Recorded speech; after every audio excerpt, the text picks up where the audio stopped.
사람들은 흔히 명예의 정점이 때로는 혈육의 깊은 심연이라고 말한다. 그리고 강민준에게 이 진리는 그 어느 때보다도 가혹하게 다가왔다. 과거 자신을 배신했던 옛 연인에 대한 원한을 씻어내기 위해 그는 모든 것을 다 가진 굴지의 그룹 대표이사라는 화려한 후광을 업고 고향으로 돌아왔다. 그는 정상에 서서 오만함으로 가득 찬 채 옛 동네의 강변 둔치를 내려다보았다. 그러나 자신과 붕어빵처럼 닮은 눈망울을 가진 두 아이를 먹여 살리기 위해 붉은 장미꽃을 정성껏 가꾸는 억척스러운 한 여인과 마주한 순간 성공한 남자의 자만심은 산산조각 났다. 무려 7년이라는 긴 세월 동안 묻혀있던 비밀 앞에서 수백억 원대의 권력과 버려진 아이들의 목매인 아빠라는 부름 사이에서 민주는 명예라는 이름의 정의를 택할 것인가 아니면 마음의 구원을 택할 것인가. 과거 돈봉투 뒤에 숨겨진 진실은 잔인한 배신이었을까? 아니면 하늘에 닿을 듯한 억울함이었을까? 참혹하지만 눈부신 용서가 깃든 이 삶의 페이지로 여러분을 초대한다.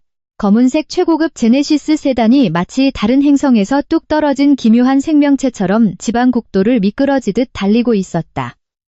민주는 뒷좌석에 다리를 꼬고 앉아 주름 하나 없는 맞춤형 정장 바지 무릎 위를 규칙적으로 두드렸다. 최고급 원단으로 지어진 슈트는 마치 창밖의 무거운 공기, 볏짚 썩는 냄새, 그리고 흙내음으로부터 그를 의도적으로 차단하려는 듯했다. 차창을 내리자 늦은 오후에 후덥지근한 바람이 밀려들어와 정성껏 포마드를 바른 그의 머리를 헝클어뜨렸다. 6년. 옛 흙길은 이제 매끄러운 아스팔트로 포장되었지만 오래된 나무들 사이에 섰을 때 느껴지는 숨막히는 기분은 그가 빈손과 산산조각 난 심장을 안고 캐리어를 끌며 떠났던 그날과 똑같았다. 민준 씨, 이 동네 참 평화롭긴 한데 활기는 좀 부족해 보이네요.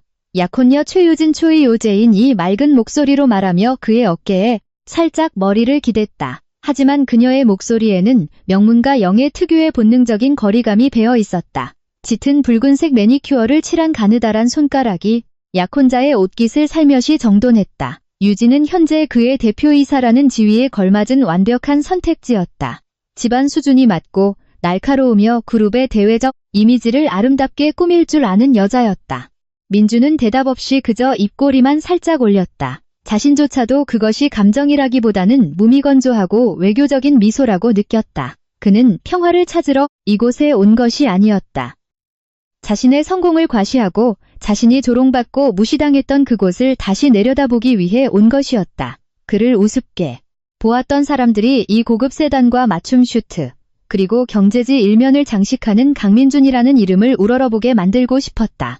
차는 강둑 오르막길을 오르기 시작했다. 마을에서 가장 높은 곳으로 남한강 둔치가 강어귀까지 넓게 펼쳐진 모습을 한눈에 볼 수 있는 곳이었다. 민준이 눈을 가늘게 떴다. 오후의 햇살이 은빛처럼 수면에 반사되어 반짝이고 있었지만 그의 시선을 끈 것은 강물이 아니라 저 멀리 타오르는 듯한 붉은 점 하나였다. 오래된 붉은 홍매화나무. 그 나무는 여전히 핏자국 같은 붉은 꽃송이들을 잔디 위로 뚝뚝 떨어뜨리며 앙상하고 고독하게 서 있었다. 그리고 그 나무 그늘 바로 아래 푸른 둔치 한가운데 잿빛 슬레이트 지붕을 얹은 작은 꽃집이 나타났다. 차 세워. 민준이 낮고 단호한 목소리로 말했다. 기사가 급브레이크를 밟았고 유진의 몸이 앞으로 살짝 쏠렸다. 그녀는 의아한 표정으로 민준을 바라보며 미간을 찌푸렸다. 무슨 일이에요? 어머님 댁에 거의 다 왔는데. 민준은 대답하지 않았다. 그가 차문을 열자 뜨거운 열기가 온몸을 감쌌다. 반짝이는 가죽 구두가 자갈과 먼지 투성이인 둑방길 위에 내리꽂혔다. 수백만 원짜리 명품 슈트를 입은 세련된 남자가 뙤약볕이 내리쬐는 시골 마을 한가운데 우두커니 섰다. 그와 약 10m 떨어진 곳, 누군가 키 작은 붉은 장미 화단 옆에 허리를 굽히고 있었다. 색이 바랜 작업복을 입은 여자는 가늘지만 핏줄이 도드라진 팔을 드러낸 채 소매를 걷어붙이고 있었다. 긴 검은 머리는 싸구려 플라스틱 집게 핀으로 대충 틀어 올렸고 땀에 젖은 잔머리가 뺨에 달라붙어 있었다. 민주는 가슴이 철렁 내려앉으며 숨 쉴 수 없는 답답함이 폐부를 파고드는 것을 느꼈다. 그 모습은 세월에 베이고 풍파에 깎였을지언정 그가 성공이라는 깊은 층 아래 묻어두었다고 믿었던 기억들을 강렬하게 일깨웠다. 청춘. 이 홍매화 나무 아래서 그를 기다리겠다고 맹세했지만 아버지가 돌아가시던 그 밤 그의 어머니가 건넨 돈봉투를 쥐고 떠나버린 여자 윤서연, 유은CO윤. 그는 그녀를 뼛속 깊이 원망했다. 자신이 부자가 되어 돌아와 가난 속에 후회하는 그녀를 굽어보는 상상을 꿈속에서도 했었다. 그리고 지금 그 광경이 눈앞에 펼쳐져 있었다. 그런데 왜 만족스럽지 않은 걸까? 왜 목구멍까지 치밀어 오르는 쓰라림만 느껴지는 걸까? 서연은 누군가 자신을 지켜보고 있다는 것을 느낀 듯했다. 그녀는 천천히 허리를 펴고 일어서서 햇볕에 그을린 손으로 이마의 땀을 닦았다. 그녀가 뒤를 돌아본 순간 시간이 멈춘 듯했다. 서연의 눈동자는 여전히 맑았지만 이제는 늦가을 호수처럼 무디고 고요해진 기색을 품고 있었다. 과장된 놀라움도 당황함도 없었다.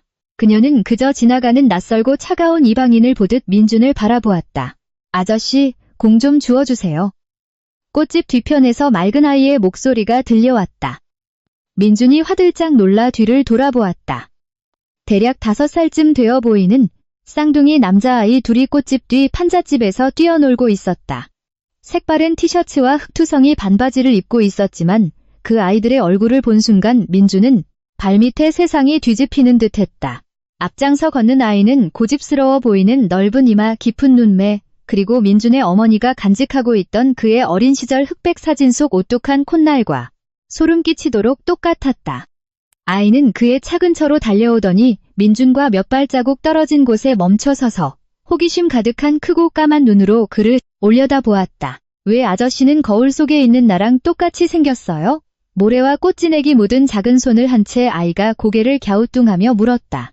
아이의 질문은 민준의 평온한 껍데기를 난도질하는 칼날 같았다. 그는 아이를 바라보다 서연의 등 뒤에 수줍게 숨어있는 두 번째 아이로 시선을 옮겼다. 두 아이 모두 그의 가문 특유의 특징을 숨길 수 없을 만큼 뚜렷하게 지니고 있었다. 뒤편에서는 어느새 유진이 차에서 내려와 있었다. 차체에 등을 기댄 채 날카로운 눈매를 가늘게 뜨고 촌스러운 여자와 두 아이를 의미심장한 시선으로 훑어보았다. 유진은 바보가 아니었다. 민준과 저 아이들 사이의 유사성을 한눈에 알아차렸고 약혼자의 얼굴에 떠오른 두려운 변화도 놓치지 않았다. 서연이 다가왔다. 그녀는 마치 위험으로부터 핏줄을 보호하려는 본능처럼 두 아이를 자신의 등 뒤로 끌어당겼다. 얘들아, 집에 들어가 있어. 서연의 목소리는 쉰소리가 났지만 무겁고 평온했다. 서연아, 저 아이들. 누구 아이야?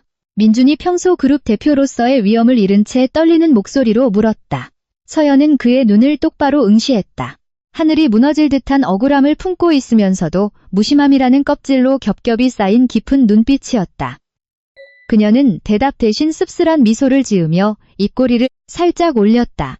제 아이들이에요. 고향에 오셨으면 집에 가보시죠. 한 여사님이 기다리실 텐데. 여긴 강변둔치라 대표님께 대접할 좋은 차 한 잔 없습니다. 해질녘의 붉은 햇살은 민준의 마지막 자존심마저 태워버리려는 듯했다. 그는 한쪽에는 성공의 상징인 수억 원대, 번쩍이는 세단, 다른 한쪽에는 자신이 6년 동안 애써 떨쳐내려 했던 과거의 현신인 서연 모자를 두고 그 사이에 서 있었다. 바닥에 떨어진 붉은 꽃송이의 진액 냄새와 소나기가 지나간 뒤에 축축한 흙냄새가 뒤섞여 짙은 고향의 향기를 뿜어냈다. 그것은 민준의 코 속으로 파고들어 빈손이었지만 서연을 서울로 데려가 호강시켜주겠다고 맹세했던 깡마른 청년 시절로 그를 억지로 끌어당겼다. 조금 전 서연이 부른 이름, 지호, JIAUA. 그 고집스러운 아이는 여전히 민준의 얼굴에서 눈을 떼지 않고 서 있었다. 낯선 사람을 두려워하지 않는 그 고집스러운 눈빛은 민준이 비즈니스 세계에서 수십억 대의 계약을 두고 상대방을 탐색할 때 짓는 타협 없는 표정과 똑같아 그의 등골을 서늘하게 만들었다. 민준 씨, 그만 가요. 어머님이 식사 차려놓고 기다리셔요. 여긴 너무 덥네요. 유진의 목소리가 민준을 충격에서 건져냈다. 유진이 다가와 뾰족한 하이힐로 강변의 잔디를 엉성하게 밟으며 섰다. 그녀는 민준의 넥타이를 고쳐 매주었다. 서연 앞에서 자신의 주도권을 과시하는 교묘한 행동이었다. 하지만 유진은 알지 못했다. 지금 이 순간 최고급 실크 넥타이나 맞춤 슈트는 민준에게 그저 무거운 족쇄에 불과하다는 것을. 서연은 유진을 쳐다보지도 않았고 민준을 챙기는 그녀의 손길도 신경 쓰지 않았다. 그저 허리를 숙여 수줍음 많은 둘째 지훈, 제2아이 혼내, 어깨에 묻은 흙먼지를 털어주었다. 들어가자 얘들아, 오늘 지호가 제일 좋아하는 된장찌개 해줄게. 아이들에게 말하는 서연의 목소리는 한없이 부드러웠다. 하지만 민준을 올려다볼 때 그녀의 눈빛은 다시 얼음장처럼 차가워졌다. 민준은 목이 타들어가는 것을 느꼈다. 다가가 서연의 마른 어깨를 붙잡고 따져 묻고 싶었지만 두 발이 납덩이처럼 무거웠다. 서연아, 설명이 필요해. 저 아이들 몇 살이야? 서연이 우뚝 멈춰 서더니 조소 섞인 미소와 함께 뒤를 돌아보았다. 강민준 대표님, 많이 배우신 분이 계산도 못하시나요? 5살. 반이에요. 6년 전 몇 월에 유학 떠나셨는지 잊지 않으셨겠죠? 5살 반. 그 숫자는 민준의 뺨을 강하게 후려치는 것 같았다. 6년 전 그는 가을에 유학 겸 사업 확장을 위해 떠났다. 서연은 그녀의 아버지가 돌아가신 직후인 그해 여름 그를 떠났다. 시기가 완벽하게 일치했다. 민준의 머릿속은 온갖 계산으로 어지러웠다. 만약 그때 서연이 임신 중이었다면 어머니의 돈봉투를 받고 그 잔인한 각서에 서명할 당시 이미 아이가 있다는 사실을 알고 있었다는 뜻이다. 대체 왜 돈 때문에 애인을 버린 여자가 왜 아이들을 지키며 이외진 강가에서 숨죽여 살고 있단 말인가? 돈을 탐했다면 서울에서 다른 돈 많은 남자를 찾거나 최소한 어머니에게 받은 돈으로 팔자를 고쳐야지 모래를 짊어지는 막노동을 하고 이렇게 소매로 꽃을 팔며 살아서는 안 되는 것 아닌가? 아저씨, 우리 엄마가 그러는데 우리 아빠는 여기처럼 빨간 매화꽃이 가득한 아주 먼 곳에서 임무를 수행하고 계신데요. 수줍은 아이 지훈이 엄마 등 뒤에서 갑자기 불쑥 말을 꺼냈다. 아이는 너무 꽉 쥐어 짓물러진 붉은 홍매화 꽃잎 하나를 내밀었다. 민주는 그 꽃을 보고 한 번도 본 적 없는 아들의 맑은 눈망울을 쳐다보았다. 심장이 터질 것만 같았다. 서연은 아이들을 속인 것이다. 그녀는 아버지가 임무를 수행 중이라고 말했다. 그녀는 아이들 가슴속에 아버지의 아름다운 환상을 지켜주었는데 정작 자신은 원망을 연료 삼아 승진하고 명예를 누리며 득이양양하게 살아왔다. 임무라고? 민준이 갈라진 목소리로 중얼거렸다. 서연의 얼굴이 굳어졌다. 그녀는 지훈의 손에서 붉은 꽃잎을 빼앗아 바닥에 던졌다. 지훈아, 엄마가 집에 들어가라고 했지. 모르는 사람하고 함부로 말 섞지 마. 그녀는 두 아이를 거칠게 안아들고 황급히 슬레이트 지붕집 안으로 끌고 들어갔다. 지호가 뒤를 돌아 민준을 쳐다보았다. 가슴이 미어질 듯한 호기심이 담긴 눈빛이었다. 민준은 스스로의 양심이 만들어낸 법정에 선 죄인이 된 듯한 기분이었다. 민준 씨, 왜 그래요? 우연히 마주친 옛사람일 뿐이잖아요. 사람 불안하게 왜 이래요? 유진이 민준의 팔짱을 끼며 약간 신경질적인 목소리로 말했다. 원래 무시당하는데 익숙하지 않은 부잣집 아가씨였다. 특히 서연 같은 촌스러운 여자 때문이라면 더더욱. 민준은 유진의 팔을 조용히 빼냈다. 차에 올라탔지만 그의 시선은 낡은 철문 뒤로 사라진 서연의 마른 뒷모습에 못 박혀 있었다. 차는 다시 마을 어귀에 있는 한 여사 한 회장님의 커다란 한옥 저택을 향해 굴러갔다. 성진그룹에서 자금을 대어 포장해 주었다며 민준이 내심 자랑스러워했던 그 매끄러운 아스팔트 길이 지금은 그를 끝없는 심연으로 이끄는 길처럼 느껴졌다. 차 안의 공기는 무거웠다. 유진은 긴장감을 풀기 위해 클래식 음악을 틀었지만 민준의 귀에는 강둑의 파도 소리와 귓가에 맴도는 지호의 목소리만 들릴 뿐이었다. 그는 손을 뻗어 넥타이를 느슨하게 풀었다. 지난 6년간 그는 비즈니스 세계의 모든 음모를 꿰뚫어보는 결단력 있는 남자라 자부했다. 수많은 사기를 적발하고 교활한 경쟁자들의 약점을 잡아냈다. 그런데 정작 자신의 어머니에게 조종당하고 사랑했던 여자가 모든 수모를 견뎌내도록 방치하고 있었다니. 한 여사는 거대한 한옥 저택 돌계단에 서서 사랑하는 아들을 환한 얼굴로 맞이했다. 그녀는 고급스러운 실크 한복을 입고 진주 목걸이를 하고 있었다. 최후의 승자라도 된 듯 빛나는 미소였다. 그러나 아들이 붉게 충혈된 눈과 얼빠진 표정으로 차에서 내리자 그녀의 미소가 굳어졌다. 민준아, 무슨 일이니? 피곤해? 어서 들어가자. 네가 좋아하는 음식들로 다 차려놨어. 유진이도 어서 오렴. 한 여사가 살갑게 굴었지만 그녀의 날카로운 눈은 아들의 당혹감을 놓치지 않았다. 그녀는 상황을 파악하려는 듯 유진을 힐끗 쳐다보았다. 민주는 곧바로 집 안으로 들어가지 않았다. 마당 한가운데 서서 저택의 처마를 올려다보았다. 이 집은 어머니가 마을 사람들에게 떵떵거리며 살 수 있도록 그가 수십억 원을 들여 보수해준 곳이었다. 하지만 지금 이 벽돌과 기와들은 서연의 눈물과 거짓말로 쌓아 올려진 것처럼 보였다. 어머니, 혹시 서연이 만나신 적 있으세요? 제가 떠난 이후로요. 민준의 질문에 공간이 꽁꽁 얼어붙었다. 한 여사는 얼굴이 하얗게 질렸고 쥐고 있던 부채가 미세하게 떨렸다. 그녀는 헛기침을 하며 자연스러움을 연기하려 애썼다. 무슨 생뚱맞은 소리니? 그 앤 동네를 떠난 지 한참 됐어. 서울에서 돈 많은 남자 만나 떵떵거리고 산다더라. 유진이 듣기 거북하게 옛날 얘기는 왜 꺼내니? 그 여자 아무데도 안 갔어요, 어머니. 민준이 뒤돌아서며 어머니의 얼굴을 뚫어지게 쳐다보았다. 저 강변에 저랑 똑같이 생긴 두 아이랑 같이 있어요. 어머니도 다 알고 계셨죠? 한 여사가 들고 있던 부채를 마당 바닥에 떨어뜨렸다. 탁 하는 둔탁한 소리가 났다. 옆에 서 있던 유진은 눈을 가늘게 뜨고 모자 사이의 대화를 조용히 관찰했다. 언제나 평화로웠던 이 집안의 총성 없는 전쟁이 막 시작된 것이다. 민주는 입안이 쓴 것을 느꼈다. 평생 자신을 위해 희생해온 어머니, 언제나 성녀처럼 떠받들었던 여인이었지만 지금 이 순간만큼은 한없이 낯설게 느껴졌다. 그는 어머니의 권위가 그저 헌신에서 나온 것이 아니라 아들의 미래를 위한다는 명분 아래 저지른 잔인할 만큼 독단적인 통제에서 비롯되었다는 것을 깨달았다. 비 오는 날 나루터에서 모래를 짊어지며 막노동을 하던 서연의 모습이 뇌리를 스쳤다. 5년 전 서연이 어디론가 이사해 연락이 끊겼다는 어머니의 희귀한 편지 한 통이 떠올랐다. 알고 보니 자신의 퇴로를 차단하고 서연의 살길마저 끊어놓은 사람은 다름 아닌 어머니였다. 저녁 해가 완전히 저물고 저택에는 잿빛 공허함만 남았다. 민주는 가족 만찬을 넘기지 못했다. 각자의 속셈을 품은 어머니와 유진을 마당에 남겨둔 채 그는 일찍 방으로 올라갔다. 고요함이 필요했다. 그리고 자신이 이 땅에 없을 때 벌어졌던 포장되지 않은 발가벗겨진 진실을 말해줄 누군가가 필요했다. 그 사람은 옛날 서연이 온 동네에 손가락질을 받을 때 유일하게 편을 들어주었던 둔치 끝자락의 과부, 박 아주머니 언티 파크 뿐이라는 것을 그는 알고 있었다. 시골의 밤은 민준의 생각만큼 고요하지 않았다.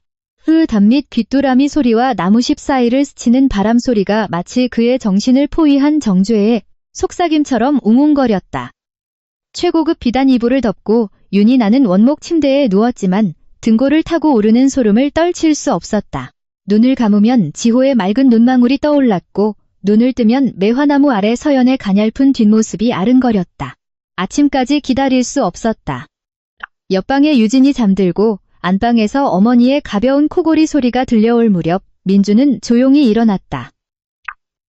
구두 대신 낡은 슬리퍼를 꿰어 신고 색바랜 바람막이를 걸친 채 뒷문으로 빠져나왔다. 어머니가 신성시하는 그 어떤 조작이나 거짓도 섞이지 않은 진실이 필요했다.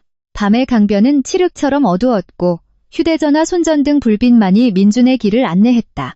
시멘트 포장도로 위를 끌던 슬리퍼 소리는 둑방길의 마른 낙엽을 밟는 바스락 소리로 바뀌었다. 밤강바람은 차갑고 비릿해 그의 폐부를 찌르며 정신을 번쩍 들게 했다. 박 아주머니의 집은 강둑 바로 옆 마을과 뚝 떨어진 곳에 있었다. 큰 홍수라도 나면 문턱까지 물이 찰락거리는 위치였다. 낡은 단층집, 썩어가는 나무 창문 틈으로 희미한 불빛이 새어 나왔다. 인기척을 느낀 개가 맹렬히 지저댔다. 누구유? 이 한밤중에. 거칠고 지친 박 아주머니의 목소리가 들렸다. 아주머니, 저예요. 민준이요. 낡은 나무문이 삐걱거리며 열렸다. 낡은 갈색 셔츠를 어깨에 대충 걸친 아주머니가 불빛 아래서 눈을 가늘게 떴다. 민준의 얼굴을 알아본 후에도 그녀는 반기지도 놀라지도 않았다. 그저 길고 긴 한숨을 내쉬었을 뿐이다. 다른 사람을 대신해 오랫동안 억울함을 감내해 온 듯한 한숨이었다.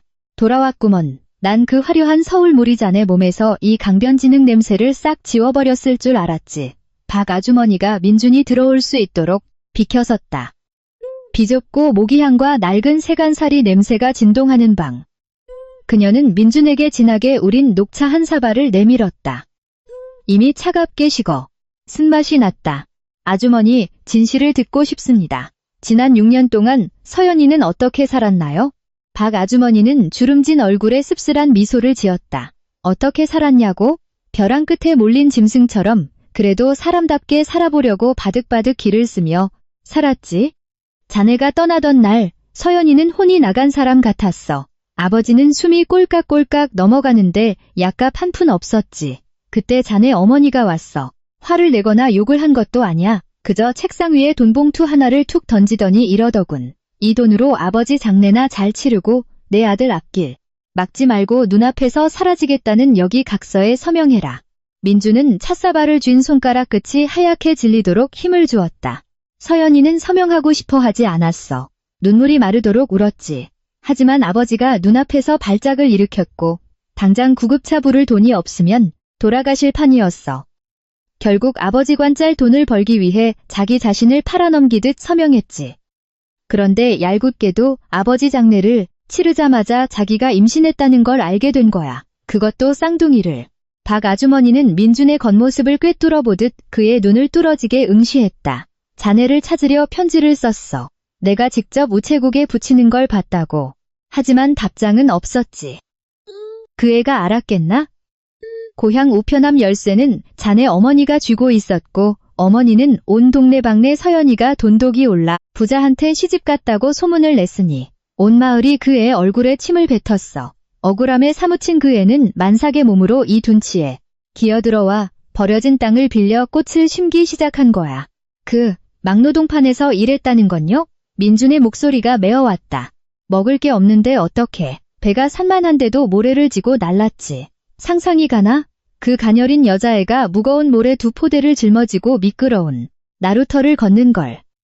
한 번은 크게 넘어져 피를 뚝뚝 흘리길래 난 애가 유산되는 줄 알았어. 그런데도 살았어.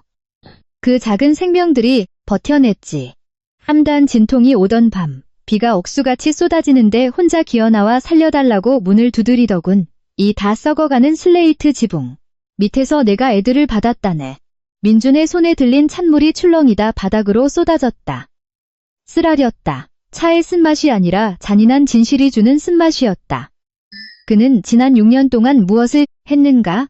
에어컨이 나오는 번듯한 사무실에 앉아 번쩍이는 구두를 신고 비싼 와인을 마시며 자신을 위해 모든 명예를 버린 여자에 대한 복수심만 키워오지 않았던가. 자신이 피해자라고 믿었지만 알고 보니 그는 어머니의 치밀한 계획 아래 간접적인 공범 역할을 하고 있었다. 꽃을 심은 것도 자네 때문이야. 아주머니가 결정타를 날렸다. 옛날에 자네가 했던 말 기억나? 나중에 부자가 되면 제일 큰 꽃집을 차려주겠다고 했지. 서연이는 큰 꽃집 같은 건 바라지도 않았어. 그저 자식들 먹여 살릴 일거리와 자네에 대한 마지막 추억을 지키고 싶었을 뿐이야. 쌍둥이 이름이 지호와 지훈이네. 이름 뜻이 뭔지 아나? 강씨 집안을 지키고 일으킬 보배라는 뜻이야. 서연이는 단 한 번도 자네를 원망한 적 없어. 가난과 자네 어머니의 지독한 편견을 원망했을 뿐이지. 민주는 비틀거리며 일어섰다. 문 밖으로 나서자 강바람이 얼굴을 강타했지만 가슴 속 화기를 식혀주진 못했다. 칠흑 같은 어둠 속에 잠긴 서연의 꽃집을 바라보았다. 자신이 사랑한 여자는 차가운 지붕 아래서 자신의 아이들을 끌어안고 자고 있는데 정작 자신은 그녀의 고통 위에 지어진 화려한 저택에 누워 있었다니. 그는 저택으로 바로 돌아가지 않았다. 달아빠진 슬리퍼로 짓밟힌 붉은 매화꽃들을 밟으며 둑방길을 걸었다. 늘 자부해 마지 않던 상업적 본능이라 일컸던 그의 직감이 머릿속에서 비명을 지르고 있었다. 박 아주머니조차 모르는 또 다른 진실. 왜 그의 그룹은 하필 이 강변둔치를 대규모 리조트 개발 부지로 선정했을까? 왜 유진은 이번 주 내로 고향에 내려가 철거 서류에 당장 서명하라고 안달복달했을까? 강변의 어둠이 거대한 야수처럼 민준을 집어삼킬 듯했다. 그는 휴대전화를 꺼냈다. 푸른 불빛이 퀭한 그의 얼굴을 비추었다. 업무 이메일을 뒤지자 상세한 개발 조감도가 나타났다. 야외 수영장과 고급 로비가 들어설 리조트의 정중앙. 그곳은 정확히 붉은 매화나무와 서연의 슬레이트 꽃집이 있는 자리였다. 민주는 온몸이 얼어붙는 것을 느꼈다. 이건 우연이 아니었다. 명백한 살인이었다. 서연과 자신의 아이들의 마지막 생명줄과 추억을 말살하려는 계획. 그리고 그 칼자루를 쥐고 있는 자는 다름 아닌 안방에서 단잠에 빠져 있을 약혼녀와 그토록 존경해온 자신의 어머니였다. 그는 맹렬한 기세로 꽃집을 향해 걸었다. 자물쇠가 걸린 철문이 바람에 철컥거렸다. 처마 밑에 선 민준의 손이 문을 두드리려다 멈칫했다. 무슨 자격으로 이 밤에 나타난단 말인가? 그녀를 한 번 더 쫓아내기 위해 온 그룹 대표로서 그때 집안에서 아이의 울음소리가 터져나왔다. 지호인지 지훈인지 모를 아이가 칭얼거리며 엄마를 불렀다. 서연이 조용히 아이를 달래는 소리가 들렸다. 울지마 엄마 여기 있어. 아무도 우리 안 쫓아낼 거야. 걱정 마. 얇은 슬레이트 벽을 뚫고 나온 서연의 속삭임은 민준의 심장을 정통으로 찔렀다. 그는 꽃집 처마 밑에 주저앉아 뜨거운 모래바닥을 주먹으로 내리쳤다. 그는 산도 옮기고 강도 메울 수 있는 부동산 그룹의 대표이사였지만 지금 이 순간 이 마을의 가장 비천한 자보다도 자신이 초라하고 끔찍하게 느껴졌다. 그때 둑방길 초입에서 오토바이 헤드라이트 불빛이 어둠을 갈랐다. 강변을 향해 굉음을 내며 달려오는 여러 대의 오토바이. 마을 사람들의 것이 아니었다. 험악한 인상의 문신을 한 사내들이 오토바이에서 내리며 붉은 페인트 스프레이와 현수막을 들고 다가왔다. 여기 맞지? 아가씨가 그러셨어. 도저히 못 살겠다고 스스로 나가떨어지게 만들라고. 거친 목소리가 들렸다. 매연 냄새와 슬레이트 벽에 어른거리는 그림자의 민주는 충격에서 번쩍 깨어났다. 들장미 덤불 뒤에 숨어 방금 나타난 자들을 노려보았다. 사내 셋이. 손전등 불빛 아래 붉은 페인트 스드. 그중 한 놈이 꽃집 철문에 기괴하고 붉은 글씨를 휘갈기기 시작했다. 리조트 철거. 당장 방. 빼. 피가 거꾸로 솟는 것 같았다. 이것이 자신이 현장에 없을 때 그룹이 돌아가는 방식이었나? 아니면 이것이 유진이 자신의 옛 연인에게 준비한 특별한 선물이었나? 그가 튀어나가려던 찰나 안쪽에서 삐걱거리며 문이 열렸다. 낡은 손전등을 든 서연이 낡은 작업복 자락을 움켜쥐고 서 있었다. 아이들은 보이지 않았다. 아마 침대 밑으로 숨겼을 것이다. 뭐 하는 짓들이에요? 한밤중에. 서연의 목소리는 떨렸지만 풍파에 익숙해진 여인 특유의 도끼가 서려 있었다. 뭐 하긴. 철거 통지서 보낸 지 한 달이 넘었는데 장님 행세하길래 눈 좀 뜨라고 알림 서비스 해주러 왔다. 대장격인 사내가 서연의 발치에 침을 뱉으며 비아냥거렸다. 이 땅 성진그룹 땅이야. 불법 점거하면서 버티는 것도 정도껏 해라. 곱게 방 안 빼면 형님들이 꽂히고 나발이고 다 쓸어버릴 테니까. 더 이상 지켜볼 수 없었다. 민준이 어둠 속에서 걸어 나왔다. 마른 자갈을 밟는 슬리퍼 소리가 날카로웠다. 그 손 멈춰.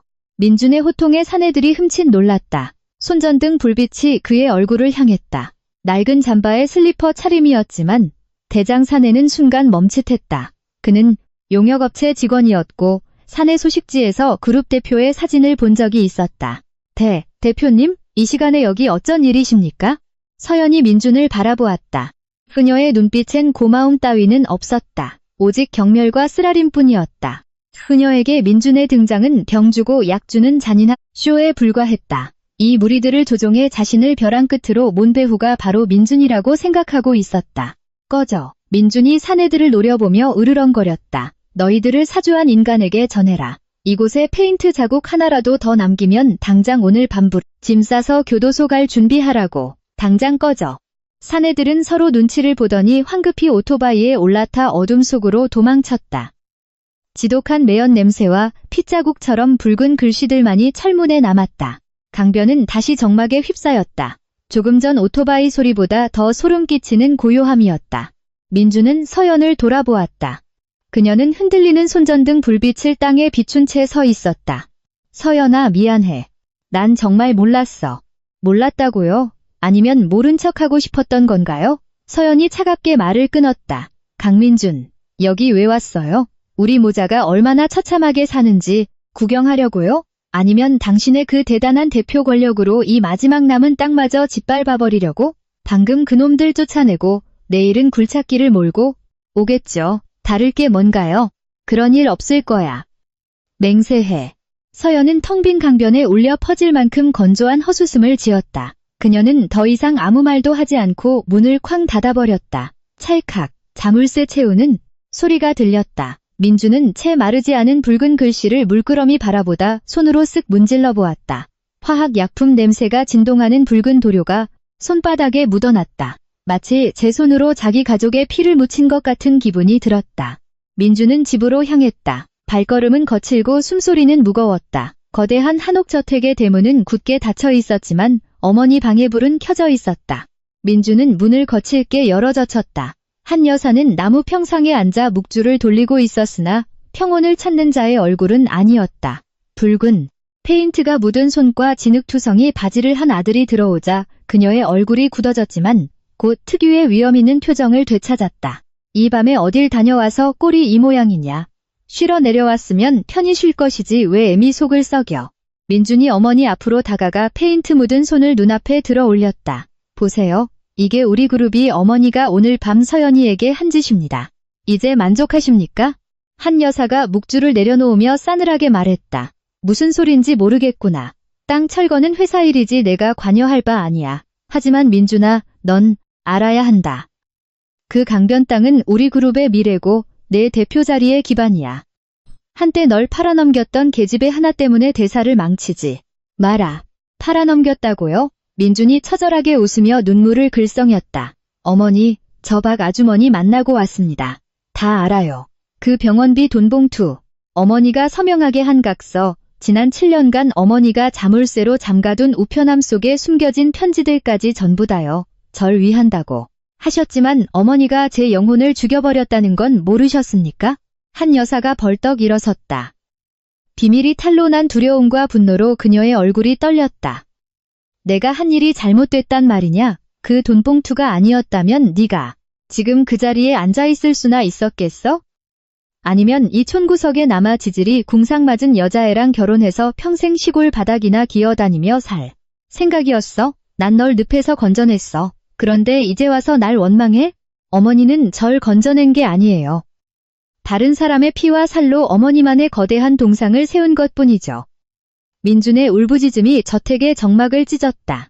강씨 집안 핏줄을 물려받은 제 두 아이가 빗물이 새는 슬레이트 지붕 밑에서 자고 있다는 걸 단 한 번이라도 생각해 보셨어요?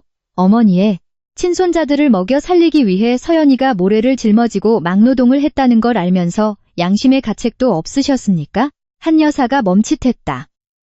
친손자라는 단어만이 그녀의 철갑 같은 껍질을 뚫을 수 있는 유일한 무기인 듯했다. 그녀는 평상에 털썩 주저앉아 허공을 응시했지만 그 후에는 찰나에 불과했고 다시금 독단적인 면모가 튀어나왔다. 그 천박한 것의 자식들이야. 그게 진짜 우리 집 핏줄인지 누가 알아. 그만하십시오. 민준이 이를 악물었다. 얼음장같이 차가운 목소리였다. 더 이상 제 인생에 손가락 하나 대지 못하게 할 겁니다. 내일 아침 당장 이 리조트 프로젝트 백지화할 겁니다. 그 강변 땅은 그대로 남을 겁니다. 당신 미쳤어요? 안방문 너머에서 유진의 목소리가 들려왔다. 그녀는 팔짱을 낀 채 독사처럼 차가운 눈빛으로 서 있었다. 이 프로젝트에 수백억이 투입됐어요. 해외 투자자들과의 계약도 끝났고요. 고작 구질구질한 옛 연인과 근본도 모르는 애 둘 때문에 당신의 전부를 무너뜨리겠다고요? 이 사회가 당신을 가만둘 것 같아요? 민주는 유진을 바라보았다. 한때 우아하다고 생각했던 그녀의 차가운 아름다움이 이제는 끔찍해 보였다. 유진은 어머니의 젊은 시절 복사본이었다. 권력을 쥐기 위해 방해되는 사람을 벌레처럼 짓밟는 비단결 속의 철퇴. 유진 씨, 오늘 밤 그 양아치들을 꽃집에 보낸 게 당신이지? 유진은 부인하지 않았다. 옅은 미소를 지으며 대답했다. 난 그저 당신이 모질지 못해서 못하는 일을 대신해줬을 뿐이에요. 큰일을 할 남자는 마음을 단단히 먹어야죠. 다 우리 미래를 위해 한 일이라고요. 우리의 미래 따윈 누군가의 폐허 위에는 존재하지 않아. 민준이 한 글자 한 글자 힘주어 말했다. 당신과 우리 어머니는 참 똑같아. 사람을 체스판의 말처럼 여기지. 하지만 당신들은 한 가지 사실을 잊었어. 나는 체스말이 아니라 사람이라는 걸. 민주는 몸을 돌려 마당으로 나왔다. 방으로 가지 않고 커다란 목련나무 아래 섰다. 밤바람에 하얀 목련꽃잎이 그의 어깨 위로 흩날렸다. 그의 머릿속에는 극단적이지만 단호한 계획이 세워지고 있었다. 그는 서울에 있는 가장 신임 많은 비서에게 전화를 걸었다. 지금 당장 강변둔치 땅을 리조트 프로젝트 부지에서 분리하는 법적 서류를 준비해. 그리고 이 지역 토지조사 과정에서 벌어진 비리 증거들을 전부 모아와 내일 아침 8시까지 내 책상 위에 올려놔. 등 뒤에서 한 여사의 통곡 소리와 유진의 날카로운 따짐이 들려왔지만 민주는 태어나 처음으로 완벽한 고독의 평온을 느꼈다. 그때 마당 가운데 놓인 돌담상 위에서 바람에 펄럭이는 낡은 수첩 하나를 발견했다. 어머니가 개인적인 수입과 지출, 그리고 사적인 생각들을 적어두는 수첩이었다. 찢어진 페이지 하나가 민준의 발밑으로 날아왔다. 7년 전 어머니의 날카로운 필체였다. 민준이는 정이 너무 많다. 끊어내지 못하면 인생을 망칠 것이다. 그 서연이라는 애는 화근이다. 뿌리를 뽑아야 내 아들이 큰 인물이 될 수 있다. 모든 죄는 나 혼자 뒤집었으면 그만이다. 민주는 손에 쥔 종이를 구겨버렸다. 죄는 어머니가 짓고 고통은 서연이와 아이들이 고스란히 받았어. 그는 속으로 짓씹었다. 다음 날 이른 아침, 강물 위로 물 한 개가 채거치기도 전, 민주는 옛 옷장에서 찾은 가장 허름한 체크무늬 셔츠와 물 빠진 청바지로 갈아입었다. 고급 세단 대신 이웃집의 낡은 자전거를 빌려 타고 강변을 향해 천천히 페달을 밟았다. 멀리서 보니 꽃집은 이미 문이 열려 있었다. 서연은 문에 묻은 붉은 페인트를 닦아내느라 허리를 숙이고 있었다. 지호와 지훈이도 작은 걸레를 들고 엄마를 돕느라 낑낑대고 있었다. 강변의 아침 햇살은 붉은 흙탕물 위에 짙게 깔린 안개를 뚫고 창백하게 비추고 있었다. 민주는 자전거 핸들을 손가락 관절이 하얗게 질릴 정도로 꽉 쥔 채 둑방길 언덕에 멈춰 섰다. 차에서 방금 내린 남자는 동네에서 흔히 볼 수 있는 익숙한 얼굴이었다. 이 지역에서 논란이 많은 땅 평탄화 작업을 주도하는 신흥건설업자 배동철, BA 동출이었다. 동철은 서연의 어깨에 손을 올렸다. 위로라기보다는 소유욕이 다분한 제스처였다. 그는 가난한 동네 사람들 사이에서 돈 냄새를 풍기는 자 특유의 자만심 가득한 웃음을 지었다. 민주는 서연이 움찔하는 것을 보았지만 그녀는 곧장 그를 밀쳐내지 않았다. 간밤의 공포에 질린 밤을 보낸 후 기력이 쇠한 탓일 수도 있고 어쩌면 이 남자가 바깥의 폭풍을 막아줄 유일한 방패막이라고 생각했을지도 모른다. 내가 말했잖아. 다 오빠한테 맡기라고. 락 하나 뿌리고 튀는 쥐새끼들, 내 밑에 애들 풀면 단번에 잡아들일 수 있으니까. 동철이 싸구려 담배. 냄새를 풍기며 고요한 아침 공기를 가르고 큰 소리로 떠벌렸다. 서연은 동철의 손길을 살짝 피했다. 그녀는 물에 젖은 걸레를 들고 덜 마른 붉은 페인트를 묵묵히 닦아냈다. 고마워요, 동철씨. 하지만 우리 가족 일은 제가 알아서 해요. 일 키우지 마세요. 민주는 1초도 더 지켜볼 수 없었다. 자전거를 풀밭에 내팽개치고 둑을 내려갔다. 한 걸음 한 걸음이 자신의 심장을 내리찍는 것 같았다. 서울의 화려한 연애사 속에서는 이미 잃어버렸다고 생각했던 질투라는 감정이 산불처럼 걷잡을 수 없이 번져올랐다. 서연아, 민준의 부름에 동철이 뒤를 돌아보았다. 다가오는 남자를 향해 동철이 눈을 가늘게 떴다. 지금 민준의 모습은 그룹 대표와는 거리가 멀었다. 이웃에게 빌린 낡은 셔츠 때문에 동네 사람처럼 보였지만 눈빛에 서린 날카로운 기백만큼은 숨길 수 없었다. 당신 또 왔어요? 서연이 고개를 들었다. 그녀의 시선은 동철을 볼 때보다 훨씬 더 맵찼다. 서연에게 민준은 모든 일의 주동자였고 동철은 그래도 자신을 도우려는 사람이었으니까. 동철이 한 걸음 나서며 민준과 서연 사이를 가로막았다. 그는 민준을 위아래로 훑어보며 비웃었다. 어이 친구. 어젯밤 깽판 친 걸론 성에 안. 차? 아침 대바람부터 여긴 왜 와? 관광객 안 받으니까 눈앞에서 꺼져. 민준은 동철 따위는 쳐다보지도 않고 서연의 눈만 깊게 응시했다. 서연아, 너랑 단둘이 얘기 좀 하자. 할 얘기 없습니다. 서연이 싸늘하게 대답하며 계속 문을 닦았다. 붉은 페인트는 그녀의 삶에 들러붙은 억울함처럼 끈질기게 묻어 있었다. 돌아가서 그 귀하신 약혼 여분하고나 대사, 다시를 논하시죠. 이 강변은 그쪽들의 그 잘난 대사를 품기엔 너무 비좁으니까요. 지호와 지훈이 걸레질을 멈췄다. 두 아이는 민준과 동철을 번갈아 보았다. 더 고집이 세 보이는 지호가 민준에게 다가왔다. 아이는 민준의 낡은 셔츠를 유심히 보더니 옆에 있던 동철의 얼굴이 하얗게 질릴 만한 질문을 던졌다. 아저씨, 왜 우리 외할아버지랑 똑같은 옷을 입었어요? 아저씨도 막노동해요? 민주는 무릎을 꿇고 아들과 눈높이를 맞췄다. 목구멍으로 끔찍한 죄책감이 울컥 넘어왔다. 아니, 아저씨가 너희 아빠란다라고 말하고 싶었지만 그 말은 천근만근 무거워 도저히 입 밖으로 나오지 않았다. 그는 붉은 페인트가 묻어있는 아이의 헝클어진 머리카락을 조용히 쓰다듬어 주었다. 아저씨는 엄마랑 너희를 위해 고장난 문을 고쳐주러 왔어. 동철이 콧방귀를 뀌며 들고 온 비싼 장미 다발을 나무 탁자 위에 툭 던졌다. 꽃잎들이 후드득 떨어졌다. 기막히네. 어디 동사무소 공무원같이 생긴 새님이 문을 고친다고? 야, 서연아. 봐라. 입만 산 이런 부류의 인간은 아무짝에도 쓸모가 없어. 내가 이미 일꾼들 불러놨으니까 펜스 다시 쳐주고 CCTV도 달아줄게. 그만 멈추라고 했을 텐데. 민준이 벌떡 일어나 동철과 정면으로 맞섰다. 큰 소리는 아니었지만 명령에 익숙한 자의 압도적인 위압감이 동철을 주춤하게 만들었다. 이 강변 땅에는 앞으로 그 어떤 누구의 개입도 필요 없어. 특히 당신 같은 인간 부류는 더더욱. 우리 그룹의 프로젝트는 전면 수정될 거고 굴착기 한 대도 이 꽃집을 건드리지 못하게 할 거다. 동철이 너털웃음을 터뜨렸다. 그는 민준보다 머리 반 개는 작았지만 허세를 부리며 바짝 다가왔다. 우리 그룹? 이 양반 권력병에 단단히 미쳤네. 강민준 대표가 고향에 내려온 건 방빼라는 철거명령서에 도장 찍으러 온 거지 영웅 행세하러 온 게 아닐 텐데? 당신이 뉘신지는 몰라도 이 강변 땅은 이미 내 몫으로 떨어졌어. 최유진 아가씨가 약속했다고. 이 꽃집만 밀어버리면 부지 평탄화 작업권은 내가 갖기로. 민주는 등골이 서늘해졌다. 유진은 단순히 라카 7만 지시한 게 아니었다. 지역의 질 나쁜 업자들과 손을 잡고 서연의 목을 사방에서 조르고 있었다. 약혼녀의 배신보다 더 고통스러운 것은 지난 몇 년간 자신의 무관심이 그런 괴물을 만들어냈다는 사실이었다. 유진은 나를 대신해 결정할 권한이 없어.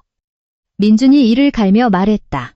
서연이 물통에 걸레를 집어 던졌다. 물이 사방으로 튀었다. 그녀는 두 남자 사이에 서서 불을 뿜는 눈으로 소리쳤다. 그만들 해요. 날 대체 뭘로 보는 거예요?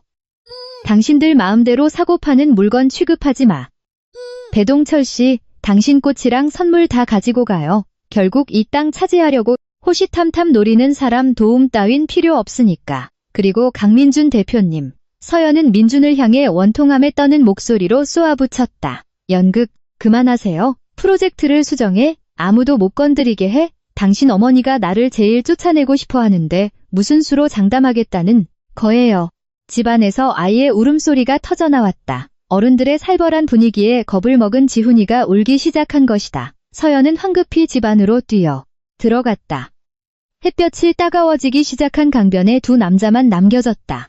동철은 콧방귀를 뀌며 차에 올라탔다. 떠나기 전 협박을 남기는 것도 잊지 않았다. 어디 한번 두고 보시지, 대표님. 수백억 이익을 포기하고 저런 싸구려 여자를 지키겠다고 나섰을 때 그 잘난 대표 자리나 지킬 수 있을지. 민주는 꽃집 처마 밑에 홀로 남겨졌다. 그는 꽃집을 바라보았고 어젯밤의 테러와 물 부족으로 시들어가고 있는 붉은 장미들을 바라보았다. 그는 천천히 서연이 던진 걸레를 주워들고 쭈그려 앉아 남은 페인트 자국을 닦기 시작했다. 값비싼 화학약품도 쓰지 않고 수백억짜리 결제. 서류에 서명하던 두 손으로 온 힘을 다해 철문을 문질렀다. 얇은 문틈 사이로 서연이 아이를 달래는 소리, 그리고 억눌린 흐느낌이 들려왔다. 그녀의 흐느낌은 망치처럼 민준의 가슴을 내리쳤다. 그때 주머니 속 민준의 휴대전화가 미친 듯이 울렸다. 서울의 비서였다. 대표님 큰일 났습니다. 한 회장님과 유진 아가씨가 오늘 오후에 긴급 이사회를 소집했습니다. 대표님이 고향개발 프로젝트의 그룹 자금을 사적으로 유용했다는 증거를 내밀었다고 합니다. 강변 철거 명령서에 지금 당장 서명하지 않으면 대표직에서 즉시 해임하겠답니다. 민주는 자신의 손을 내려다보았다. 그룹 대표의 손은 이제 붉은 페인트와 강변의 진흙으로 뒤덮여 있었다. 그는 기묘할 정도로 평온한 미소를 지었다. 이사회 열라고 해. 그리고 넌 아침에 내가 지시한 대로 처리해. 난 그깟 의자 필요 없어. 난 이 땅에서 저 탐욕스러운 쓰레기들을 청소해야겠거든. 그는 전화를 끊고 오래된 붉은 매화나무를 올려다보았다. 철 지난 매화꽃들이 꺾이지 않는 서연의 묵묵한 자존심처럼 나뭇가지에 핏빛으로 붉게 피어 있었다. 전쟁은 이제 막 시작되었다. 유진은 꽃집을 더럽히는 데서 멈추지 않고 더 끔찍한 방법으로 서연을 부수려 할 것이다. 불현듯 창문 너머로 지호가 자신을 몰래 훔쳐보는 것을 발견했다. 아이는 입술에 손가락을 대고 쉿하는 신용을 하더니 마른 빵 조각 하나를 그에게 툭 던져주었다. 아저씨 먹어요. 다 닦아가네요. 엄마한테 들키지 마요. 엄마 지금 엄청 화났으니까. 민주는 마른 빵 조각을 쥔 채 더 이상 참지 못하고 눈물을 뚝뚝 흘렸다. 붉은 페인트가 녹아든 구정물 통 안으로 눈물이 떨어졌다. 하연의 용서를 받기까지는 험난한 길이 남았겠지만 이 작은 핏줄의 끈끈함이야말로 거대한 한옥저택에서 조여오는 강철 같은 억압에 맞설 수 있는 유일한 힘이었다. 북방길 어귀, 동철의 차가 떠나자마자 또 다른 고급 세단 한 대가 나타났다. 유진이 아니라 그의 어머니, 한 여사의 차였다. 그녀는 당장 내리지 않고 검게 코팅된 차창을 내린 채 철저한 계산이 깔린 차가운 눈빛으로 꽃집을 주시했다. 외아들이 그룹의 모든 걸 내던지게 만든 상대방을 탐색하고 있었다. 한 여사의 고급 세단은 마치 영지를 감시하는 짐승처럼 둑방 꼭대기에 고요히 서 있었다. 검은 유리를 통해 그녀는 자신이 평생을 바쳐 완벽하게 조각해낸 외아들이 바닥에 쭈그려 앉아 더러운 슬레이트 벽을 닦고 있는 모습을 내려다보았다. 그녀가 차에서 내리지 않은 이유는 지금 자신이 나서봤자 민준의 반항심만 더 키울 뿐이라는 걸 알았기 때문이다. 그녀는 창문을 올리고 기사에게 차를 돌리라고 차갑게 지시했다. 민준을 직접 치는 것이 아니라 이 귀찮은 문제의 근원을 잘라버릴 다른 한 방이 필요했다. 꽃집, 처마 아래 민준은 방금 어머니가 왔다 갔다는 사실조차 모른 채 동철과의 실랑 이후 거칠어진 숨을 내쉬고 있었다. 마지막 붉은 페인트. 자국까지 지워지자 철문에는 마치 오래된 흉터처럼 얼룩덜룩한 자국만 남았다. 민준이 일어섰다. 무릎이 시큰거렸고 빌려 입은 체크. 셔츠는 땀과 먼지로 범벅이 되었다. 그는 지호가 던져준 마른 빵 조각을 한 입 빼어 물었다. 퍽퍽하고 싱거웠지만 기묘한 힘이 솟아났다. 최고급 레스토랑의 푸아그라나 비싼 와인도 주지 못했던 생명력이었다. 삐걱거리며 문이 다시 열렸다. 서연이 시커먼 구정물이 가득 든 플라스틱 양동이를 들고 나왔다. 자기 자식이 던져준 빵을 뜯어먹는 민준의 모습을 본 순간 그녀의 눈동자가 찰나의 흔들림을 보였지만 이내 바위덩어리처럼 차가워졌다. 가세요. 페인트 지운다고 당신이 이곳에 몰고 온 불행들이 지워지는 건 아니니까. 민준은 임시로 놓인 나무 탁자에 빵을 내려놓고 서연을 똑바로 쳐다보았다. 안 가. 나 오늘부로 휴가 냈어. 내 꽃집이 안전해질 때까지 이 강변에서 한 발짝도 안 나갈 거야. 서연이 지친 기색이 역력한 조소를 터뜨렸다. 휴가? 대표이사도 휴가를 가나요? 대체 어디서 지내려고요? 이 둔치는 해가 지면 모기와 강바람뿐이에요. 당신 하룻밤도 못 버텨요. 버텨. 민준이 단호하게 말했다. 그는 서연의 허락을 기다리지 않고 소매를 더 높이 걷어붙였다.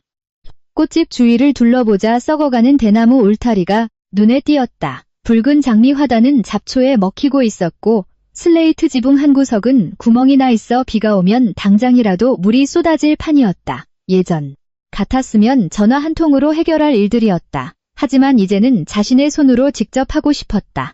민주는 강변 끝 대나무 숲으로 가서 박 아주머니 댁에서 낫을 빌려왔다. 수십억짜리 결제 서류에만 서명하던 손으로 대나무를 쳐내기 시작했다. 퍽, 퍽, 고요한 허공을 가르는 소리. 태어나 처음으로 느껴보는 가혹한 현실의 무게였다. 늙은 대나무는 쇠처럼 단단했고 헛스윙을 할 때마다 손목이 시큰거렸으며 손바닥은 마찰로 물집이 잡혀 부풀어 올랐다. 지호와 지훈이는 붉은 매화나무 뒤에 숨어 대나무와 씨름하는 낯선 아저씨를 신기한 듯 훔쳐보고 있었다. 지호가 동생에게 속삭였다. 아빠는 붉은 꽃이 많은 곳에서 임무를 수행 중이랬지. 우리 아빠도 저 아저씨만큼 힘이 셀까? 지훈이 고개를 내저었다. 우리 아빠가 훨씬 힘셀걸. 엄마가 우리 아빠 영웅이랬어. 그 순진무구한 대화가 민준의 귓가에 비수처럼 꽂혔다. 손을 멈추고 대나무에 기댔다. 땀이 비오듯 쏟아졌다. 영웅?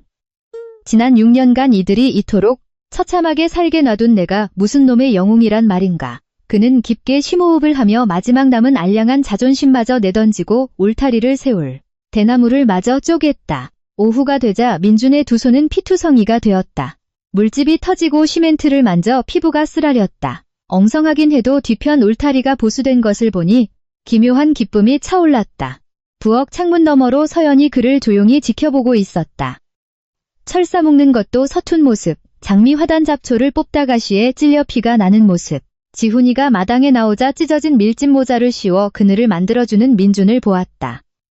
그 서툴고 진심 어린 행동들이 서연의 굳게 얼어붙은 마음의 벽을 조금씩 녹이고 있었다. 비 오는 날 나루터에서 모래를 나르며 얼려버렸던 그 마음을. 드세요. 당신이 우리 집 처마 밑에서 쓰러져 죽으면 또 다른 골칫거리니까. 서연이 흰쌀밥에 간장조림 생선, 냉이 된장찌개가 놓인 밥상을 돌담상 위에 내려놓았다. 소박한 밥상과 굳은 일로 굳은 살이 박인 서연의 손을 번갈아 보던 민준이 숟가락을 들었다. 이 빠진 그릇이 입술에 닿았다. 짭짤한 생선 맛, 냉이의 향긋함, 고향의 밥 냄새가 입안을 가득 채웠다. 살면서 먹어본 밥 중 가장 진실된 맛이었다. 고마워. 민준이 작게 말했다.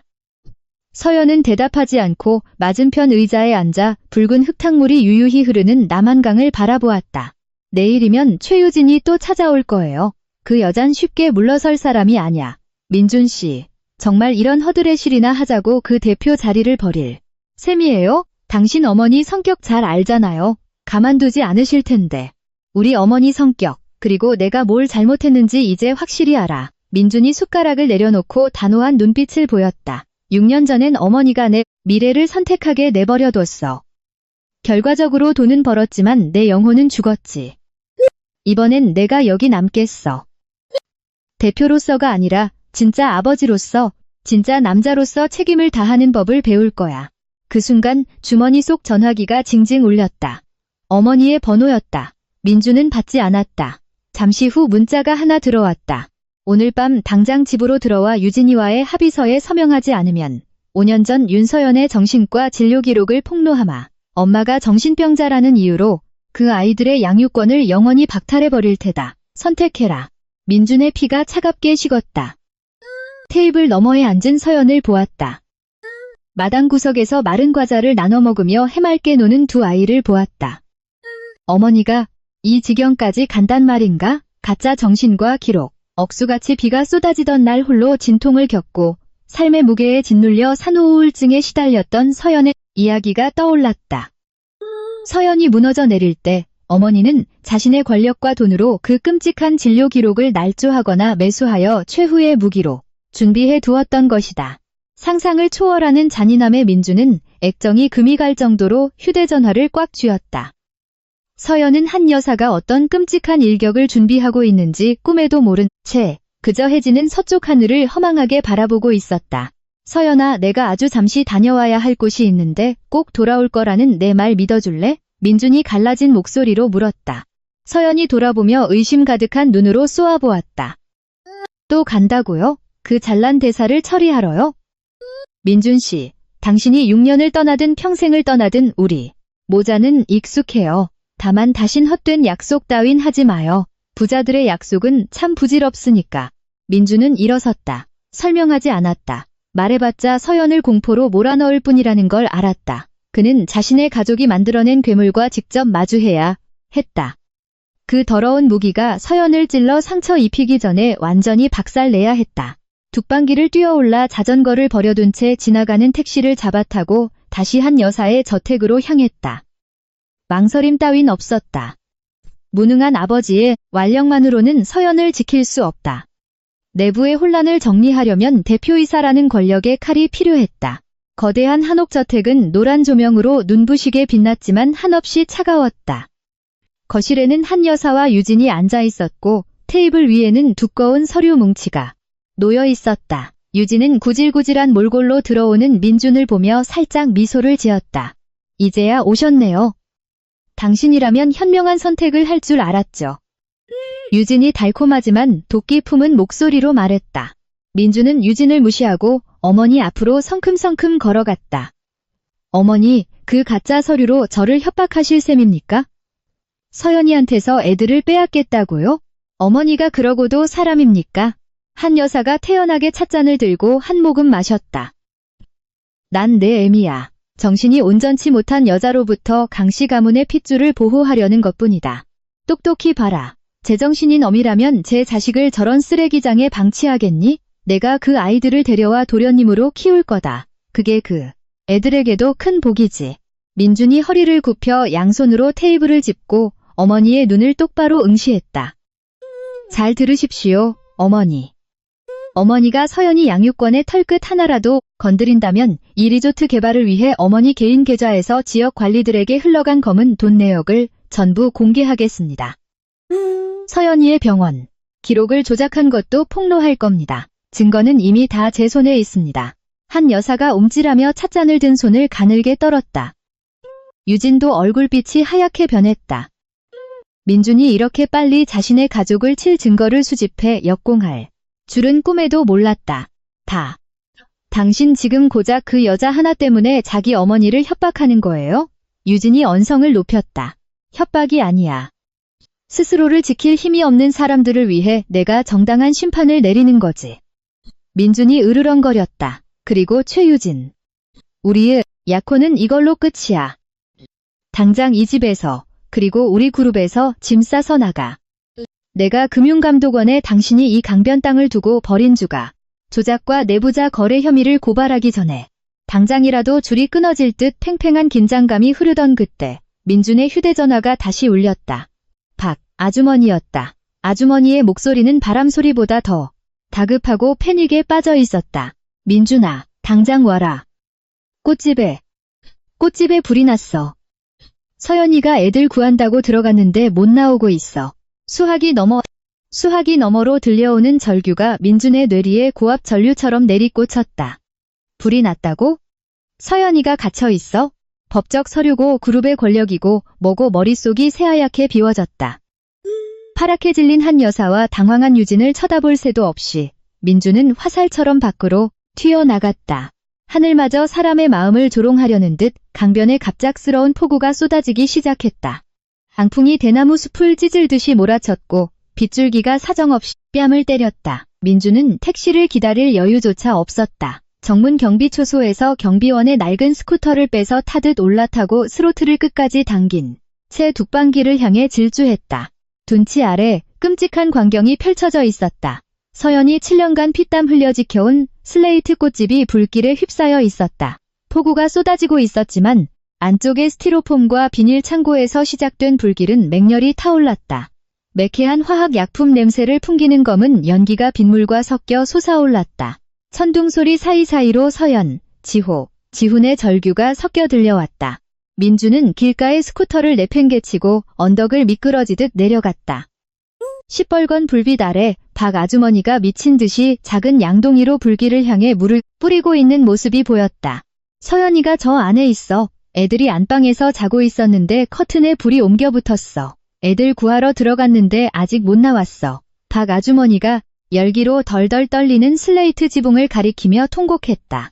민주는 주저하지 않았다. 근처에 널브러진 젖은 마대 자루를 뒤집어 쓰고 몸에 빗물을 흠뻑 적신 후 달아오른 슬레이트 문을 발로 걷어차고 뛰어들었다. 열기가 얼굴을 강타하며 휘청거렸지만 나무 칸막이 뒤에서 들려오는 아이들의 울음소리가 그를 다시 일으켜 세웠다. 내부는 검은 연기로 가득 차 한 치 앞도 보이지 않았다. 산소가 조금이라도 남아있는 바닥을 기었다. 서연아, 어디 있어? 여기. 애들 먼저. 끊어질 듯한 서연의 목소리. 민주는 흙바닥에 엎드린 서연을 발견했다. 그녀는 불타는 나무 침대 밑에서 두 아이를 지키기 위해 앙상한 몸을 둥글게 말아 방패막이처럼 감싸고 있었다. 불에 탄 석가래가 무너져 내려 그녀의 어깨를 짓누르고 있었다. 그 와중에도 그녀의 두 손은 지호와 지훈의 옷자락을 놓지 않았다. 민주는 이를 악물었다. 죽음의 문턱에서 초인적인 힘을 발휘했다. 시뻘겋게 달아오른 석가래를 들어 올렸다. 어깨가 타는 듯 아팠고 살이 타는 냄새가 났지만 고통은 느껴지지 않았다. 그저 그을음투성이가 된 서연의 얼굴과 혼비백산한 아이들의 울음소리에 심장이 갈기갈기 찢어지는 것만 같았다. 애들 먼저 데리고 나가요.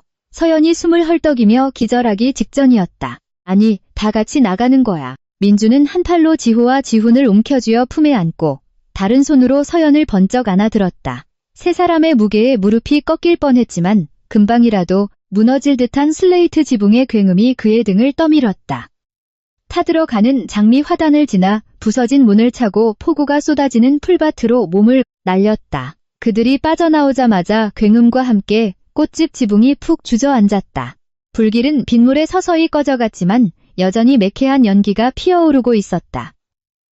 민주는 젖은 풀밭 위에 서연을 조심스레 눕히고 두 아이를 품에 꽉 끌어안았다.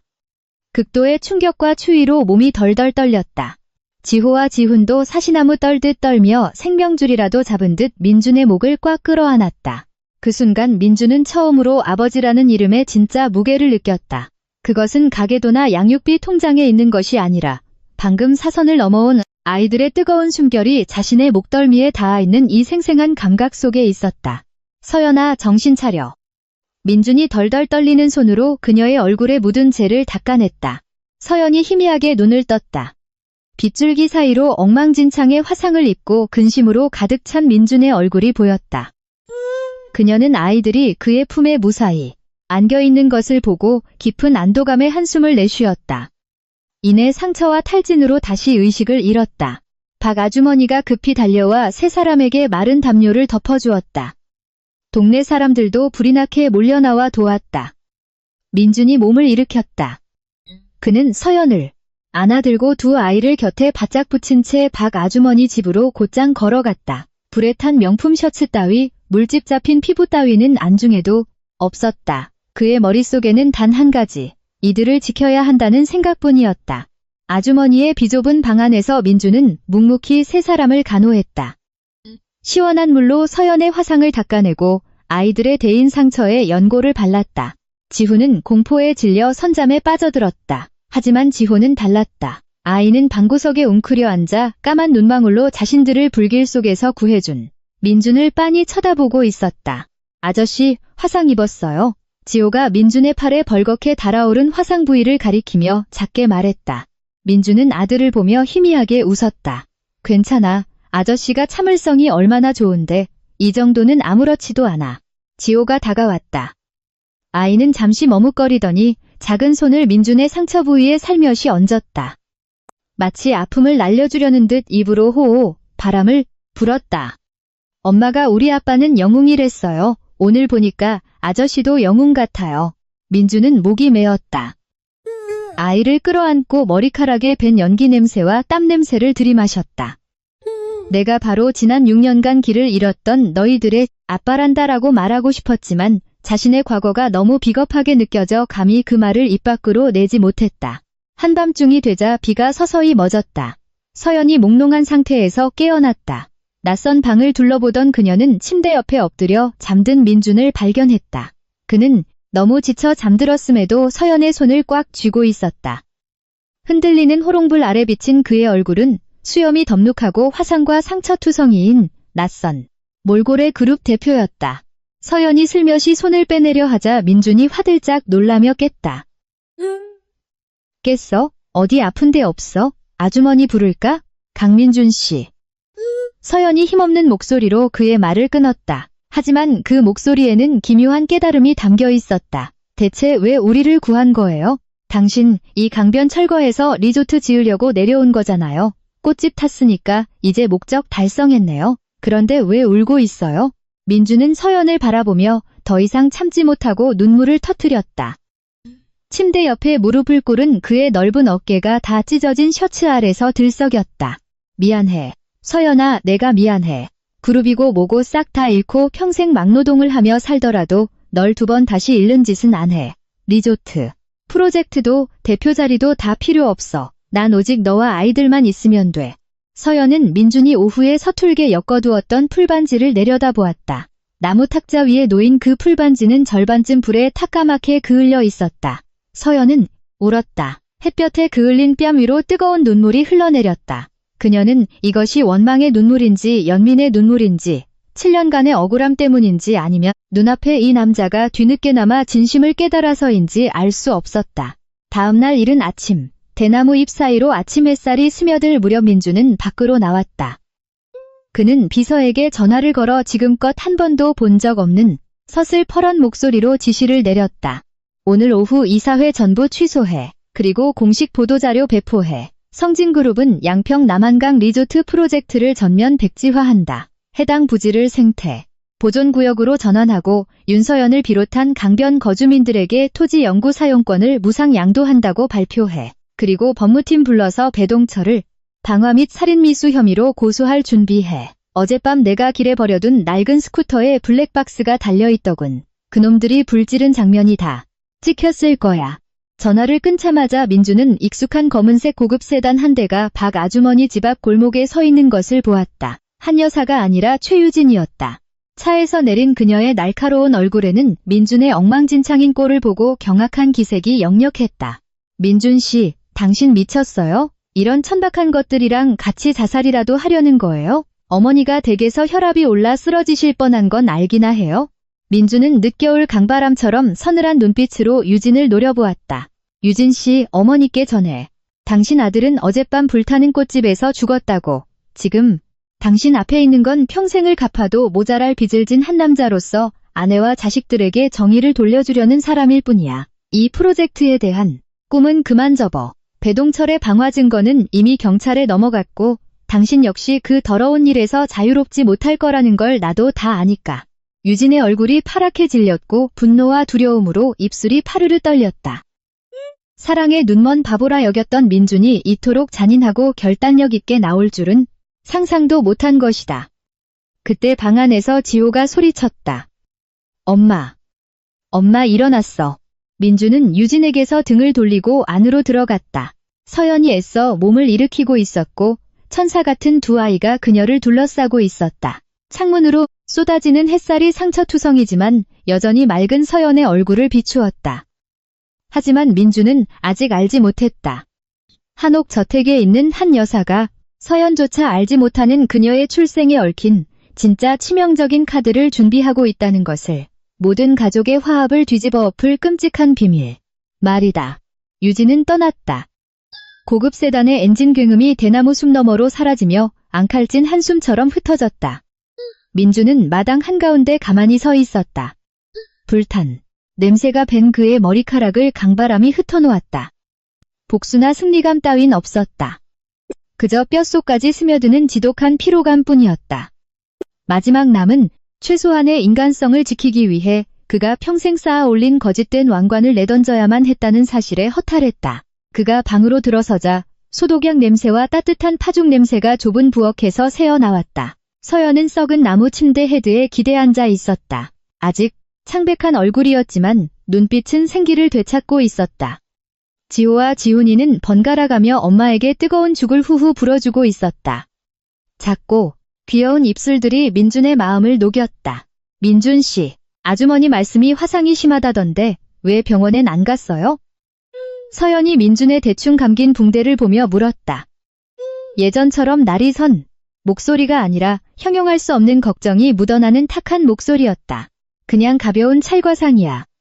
나한테 이런 상처쯤은 아무것도 아니야. 민준이 침대 옆 스툴에 앉으며 억지로 웃어 보였다.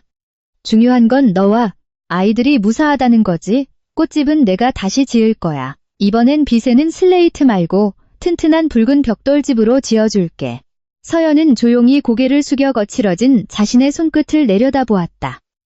화재를 겪은 후 그녀 안에 솟아있던 경계심과 가시가 몽땅 잿더미로 변해버린 것 같았다. 이러지 마세요. 서울로 돌아가요. 어젯밤 일은 운명이라 칠게요. 당신이 우리 모자 목숨을 구했으니 지난 7년 빚은 다 청산된 걸로 합시다. 당신은 여전히 그룹 대표예요. 우리 때문에 당신 미래를 망치지 마요. 민준이 서연의 차가운 손을 쥐었다. 이번엔 그녀도 손을 빼지 않았다. 내 미래에 너와 아이들이 없다면 그건 텅 빈 껍데기일 뿐이야. 서연아. 나 오늘 아침에 이미 사직서 제출했어. 이제 성진그룹의 강민준 대표는 없어. 난 그저 강민준, 이 둔치 동네의 아들일 뿐이야. 서연이 눈을 동그랗게 뜨고 믿을 수 없다는 듯 그를 쳐다보았다. 그렇게 성공에 집착하던 남자가 모든 걸 이렇게 쉽게 내려놓으리라고는 상상도 못 했다. 하지만 그의 화상 입은 상처, 찢어진 옷, 그리고 단호한 눈빛을 보니 그가 거짓말을 하는 게 아니라는 걸 알 수 있었다. 그때 파출소에서 온 순찰차 한 대가 삐뽀거리며 박 아주머니 댁 앞에 멈춰섰다. 굳은 표정의 경찰 2명이 안으로 들어왔다. 강민준 씨, 계십니까? 어젯밤 보내주신 방화사건 블랙박스 증거 자료 확인했습니다. 피의자 배동철과 일당들은 모두 체포되었습니다. 1차 진술에 따르면 누군가의 사주를 받았다고 하더군요. 그룹 관련 추가 증거가 필요해 협조를 부탁드립니다. 민주는 고개를 끄덕이고 서연을 안심시킨 뒤 마당으로 나갔다. 짧지만 단호한 대화가 오갔다. 민주는 유진의 비서가 지시한 녹음 파일과 문자 내역이 담긴 USB를 건넸다. 이 증거가 넘어가는 순간 유진은 쇠고랑을 찰 것이고 성진그룹의 명성은 바닥으로 추락할 것임을 알고 있었다. 자신의 양심을 구하기 위해 자신이 세운 분신과도 같은 그룹의 심장에 스스로 칼을 꽂은 셈이었다. 경찰이 떠나자 이번엔 골목 어귀에 또 다른 익숙한 인형이 보였다. 한 여사의 개인 기사였다. 그는 두툼한 서류 봉투를 들고 있었다. 민준, 도련님, 회장님께서 이걸 전해달라 하셨습니다. 한재금의 도련님께 일말의 효심이라도 남아있다면 돌이킬 수 없는 실수를 저지르기 전에 끝까지 읽어보시라 하셨습니다. 민주는 무거운 협박이 담긴 듯한 봉투를 받아들었다. 불탄 슬레이트 꽃집 잔해와 매캐한 냄새가 남은 붉은 매화나무 아래로 걸어갔다. 봉투 안에는 서연의 가짜 정신과 기록이 아니라 빛바랜 옛날 흑백 사진 몇 장과 원본 가족관계 증명서, 출생 증명서가 들어있었다. 민준의 시선이 사진에 머물렀다. 군복을 입은 장교 한 명이 젊은 여자와 서 있었다. 여자의 웃는 모습이 서연과 똑같았다. 바로 민준의 친아버지와 서연의 친어머니였다. 출생증명서에 적힌 서연의 어머니 이름 황지연, 황씨 집안이었다. 소름 끼치는 한기가 민준의 등골을 타고 흘렀다. 7년 전 어머니가 서연과의 결혼을 결사반대했던 건 단순히 그녀가 가난해서가 아니었다. 끔찍한 비밀을 알고 있었기 때문이다. 서연이 바로 민준의 아버지가 한 여사와 결혼하기 전 지방 근무 시절에 낳은 이복동생이라는 사실. 즉, 민준과 서연은 아버지가 같은 남매라는 뜻이었다. 7년 전 어머니가 서연에게 쓰게 했던 각서 원본 뒷면에 어머니의 붉은색 펜 글씨가 덧붙여져 있었다. 친동생과 결혼이라도 할 셈이냐? 이 더러운 수치 속에 우리 집안의 씨가 마르게 둘 셈이냐? 내가 서연이에게 모질게 군 것은 널 그 지옥에서 구해내기 위해서였다. 민주는 하늘과 땅이 빙글빙글 도는 것을 느꼈다.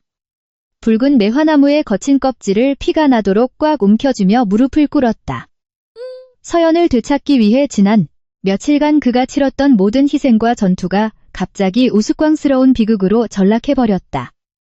만약 이것이 사실이라면 저 안에 있는 지호와 지훈이는 죄악의 결과물이란 말인가? 과거 사랑을 나누었던 기억, 철석 같던 맹세, 그리고 두 아이의 탄생까지 떠오르자 그는 미칠 것 같았다. 자신에 대한 혐오감, 그리고 이 모든 진실을 철저히 숨기고 있다가 자신이 겨우 행복의 손을 뻗으려는 순간 폭탄처럼 던져버린 어머니에 대한 경멸감이 치솟았다. 그는 핏빛처럼 붉은 꽃을 떨어뜨리는 매화나무 아래 죽은 듯 주저앉았다. 박 아주머니의 방문을 다시 열어볼 용기가 나지 않았다. 아들인지 조카인지 모를 지호의 맑은 눈망울을 쳐다볼 자신이 없었다. 하지만 수많은 인수합병 전쟁을 치르며 다져진 비즈니스맨의 본능이 이내 고개를 들었다. 뭔가 이상했다. 왜 어머니는 처음부터 이 사실을 말하지 않았을까? 왜 굳이 병원비 돈봉투를 주고 서연을 돈에 눈먼 여자로 둔갑시켜 쫓아냈을까? 진짜 이복남매라면 그 사실 하나만으로도 두 사람은 절대 맺어질 수 없었을 텐데. 한 여사는 가문의 명예를 병적으로 중시하는 사람이다. 서연이 임신할 때까지 사태를 방치했다가 나중에 손을 쓸 위인이 아니었다. 민주는 낡은 출생증명서를 다시 꼼꼼히 살폈다. 오래된 종이 색깔에 비해 황지연이라는 글씨체가 미묘하게 선명했다. 손가락으로 글씨를 문지르자 붉은 잉크가 살짝 번졌다. 30년 전 문서의 잉크가 아니었다. 최근에 쓰인 볼펜 잉크였다. 민준의 머릿속에 번쩍하고 섬광이 일었다. 그는 차가운 웃음을 터뜨렸다. 부동산 투기로 명성을 떨친 어머니가 던진 최후의 승부수, 피해 거짓말, 경제적 압박이 통하지 않자 혈연이라는 금기로 자신을 겁에 질려 도망치게 만들려는 수작이었다. 자신이 혼란에 빠져 손을 쓸 수 없는 틈을 타 정치 권력과 병원 인맥을 동원해 서연을 영원히 치워버릴 심산인 것이다. 그는 평소 알고 지내던 국과수 소속 의사 친구에게 전화를 걸었다. 내 유전자 샘플이랑 애들 머리카락 보낼 테니까 6시간 안에 친자 확인. 유전자 검사 결과 뽑아내. 지금 당장 사람 보낸다. 민주는 몰래 방으로 들어가 베개에 떨어진 지호의 머리카락 몇 가닥을 집어 조심스레 봉투에 담았다. 잠든 서연을 보며 가슴이 미어졌다. 자신의 어머니가 만든 지옥으로부터 그녀를 보호해야 했다. 그날 늦은 오후, 민준이 둔치에 멍하니 앉아있을 때 경찰차가 다가왔다. 차 안에는 수갑을 찬 유진이 타고 있었다. 그녀는 조사실로 가는 길이었다. 차가 민준 곁을 지날 때 유진이 창문을 내렸다.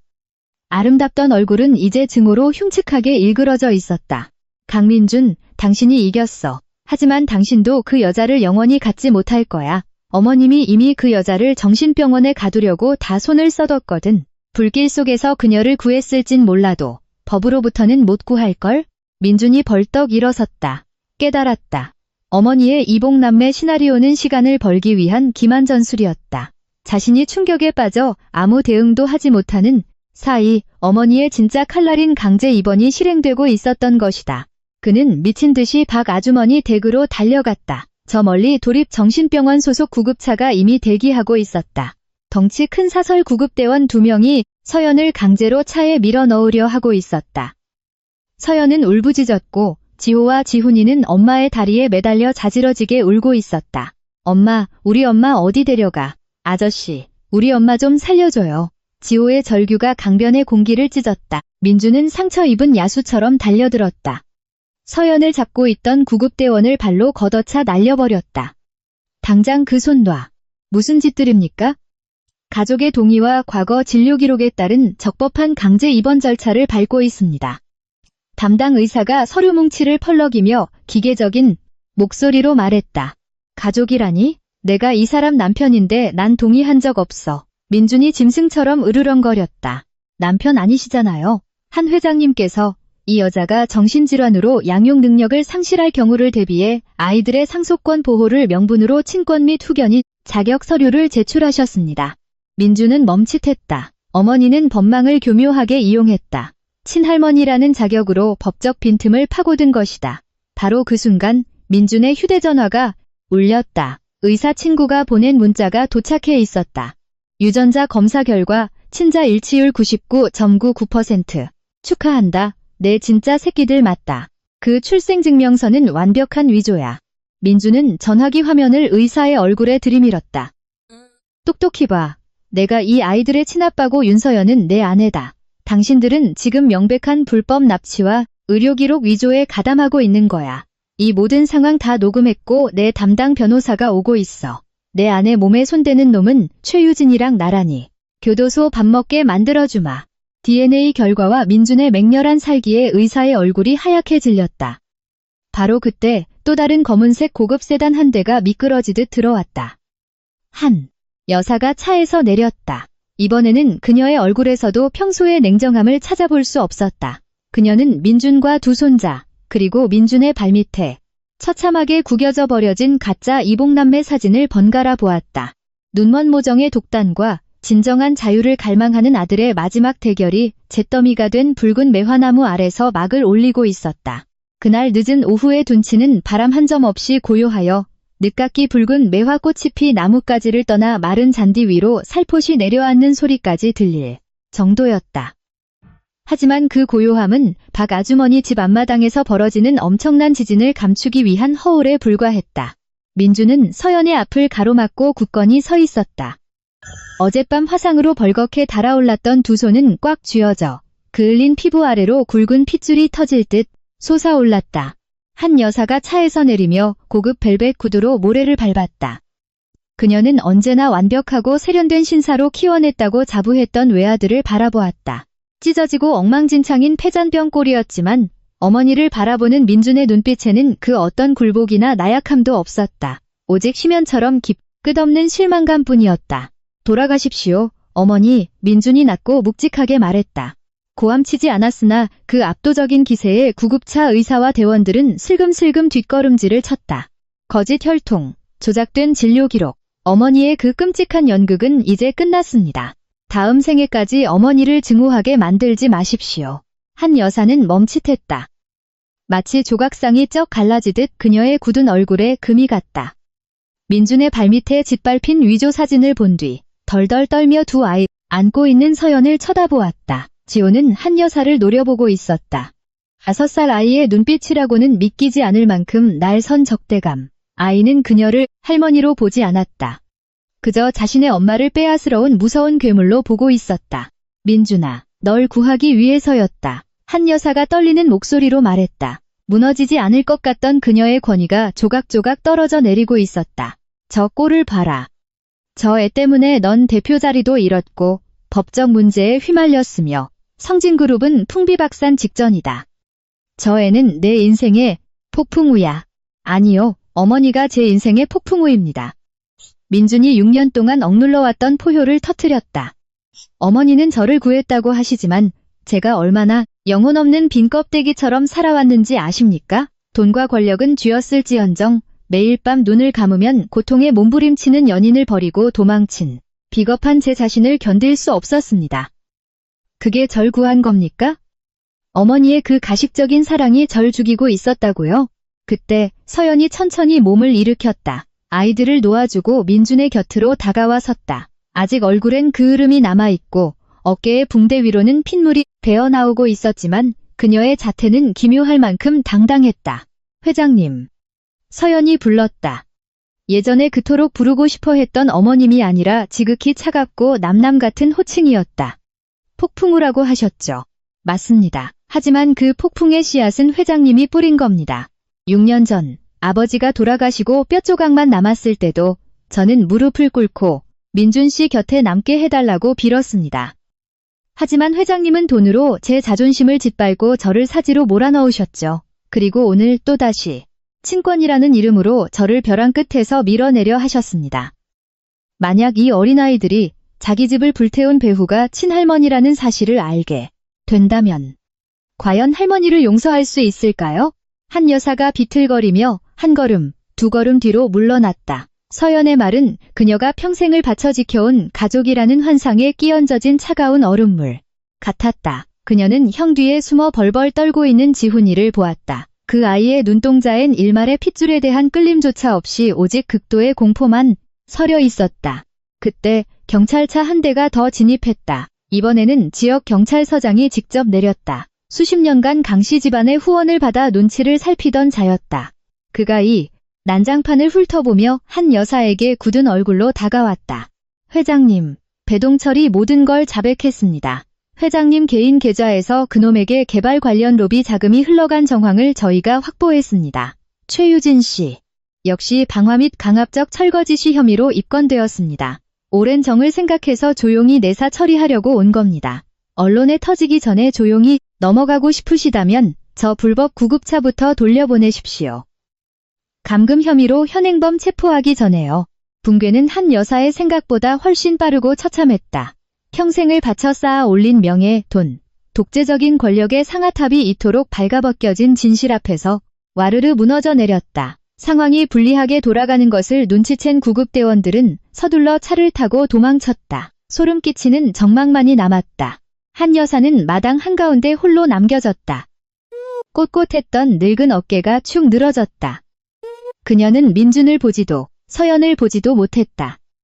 그저 자신의 두 손을 내려다보았다. 아들 민준을 애지중지 키워냈던 두 손이었고 불쌍한 한 여인의 영혼을 돈봉투로 내쫓았던 바로 그 두 손이었다. 내가 틀렸구나.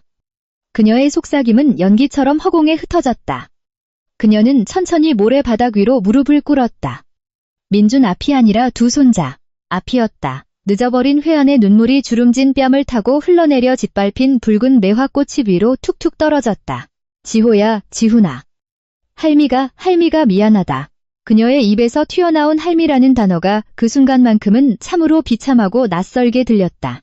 지호는 다가가지 않았다. 서연의 옷자락을 꽉 쥔 채였지만 적대감으로 가득했던 아이의 눈빛은 묘한 슬픔으로 바뀌어 있었다. 아이들은 깊은 원한을 알지 못한다. 그저 누가 자기 엄마를 울게 만들었는지만 알 뿐. 민준이 다가가 어머니 앞에 섰다. 당장 부축해 일으키지 않았다. 어머니가 이 뜨거운 모래밭, 서연이 5년간 모래를 지고 나르며 피땀을 흘리니 땅의 온도를 뼈저리게 느끼길 바랐다. 진정한 용서는 돈이나 순간적인 반성으로 살 수 없다는 걸 깨닫길 원했다. 어머니, 댁으로 돌아가세요. 서연이와 아이들의 건강검진은 제가 알아서 챙기겠습니다. 그룹 일은 제가 남은 뒷수습을 다 한 뒤 이사회의 권한을 넘기겠습니다. 오늘부로 저는 성진그룹 강민준 대표가 아닙니다. 이곳에 남아 서연이를 위해 꽃집을 다시 지을 겁니다. 한 여사가 눈물 맺힌 탁한 눈으로 아들을 올려다보았다. 정말 어미를 버릴 셈이냐? 어머니를 버리는 게 아닙니다. 어머니가 절 사랑했던 그 어긋난 방식을 버리는 겁니다. 민준이 또박또박 말했다. 돌아가셔서 스스로를 돌아보십시오. 서연이가 왜 어머니의 돈을 받고 팔자를 고치는 대신 이 힘든 강변에 남아 흙을 만지며 살았는지 어머니가 진심으로 이해하게 되는 날. 그때 아이들을 데리고 인사드리러 가겠습니다. 한 여사는 유령처럼 일어나 차에 올랐다. 희뿌연 배기가스를 남기며 차가 멀어져 갔다. 민주는 멀어지는 차를 묵묵히 지켜본 뒤 서연을 돌아보았다. 그날 밤 모든 것이 부족하고 낡은 박 아주머니의 방안은 기이할 정도로 따뜻했다. 민주는 마루에 앉아 잿더미 속에서 겨우 찾아낸 꽃집의 오래된 장부를 넘기고 있었다. 가장자리가 새까맣게 탔지만 서연의 글씨체는 또렷하게 남아있었다. 꽃을 판 돈, 아이들 약값, 그리고 붉은 매화꽃이 피는 날 적어둔 일기들. 지호가 아빠는 어디 있냐고 물었다. 아빠는 아주 먼 곳에서 돈을 벌고 있다고 말해줬다. 아마 평생 이렇게 거짓말을 해야 아이들이 기죽지 않고 살 수 있겠지. 민주는 수첩을 가슴에 품고 다시 눈물을 쏟았다. 어깨를 단단히 붕대로 감은 서연이 마루로 나왔다. 그녀는 민준 옆 작은 나무 의자에 앉았다. 정말 다 버릴 거예요? 당신 인생의 전부였던 서울, 그리고 그룹을요? 내 인생의 전부는 너와 아이들이었어. 그걸 6년이나 바보같이 잃어버리고 살았던 거지. 민주는 굳은 살 박인 서연의 손을 잡고 오후에 다시 정성껏 따아 만든 풀반지를 그녀의 손가락에 끼워주었다.